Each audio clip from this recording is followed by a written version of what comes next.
Over the board వెళ్ళామంటే కొంచెం shoot up అయినా వాయిస్ ఎక్స్ప్రెషన్లు ఎక్కువైనా రమేష్ గారు అని అలా చూస్తాను. నేను ఒక ఎక్స్ప్రెషన్ చేస్తాను త్రివిక్రమ్ గారిది. అది ఎలా ఉంటుందో, ఇప్పుడు ఒక యాక్షన్ అయినా కట్ అనగానే తేజ గారు అనగానే నేను ఓకే సినిమా అంతా కనీసం అది అంటే అది ఎంత గొప్ప అంటే అవతలని హర్ట్ చేయడానికి సెట్లో ఏంటంటే అంత ఓవర్గా అదే ఉండదు. కన్నులు సరే అంటే అర్థం చేసుకోవాలి మనం. నాకు ఇప్పుడు ఆయన ఎలా కట్ చెప్తారో నాకు అర్థమైపోతుంది.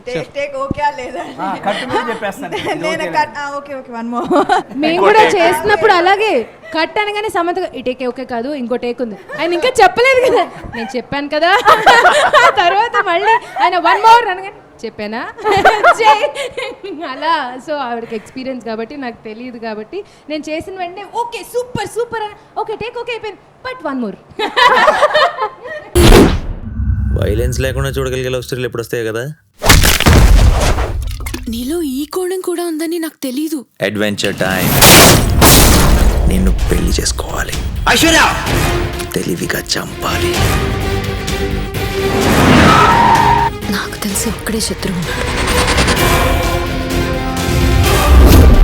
నేరం బయటపడే ఛాన్సే లేదు.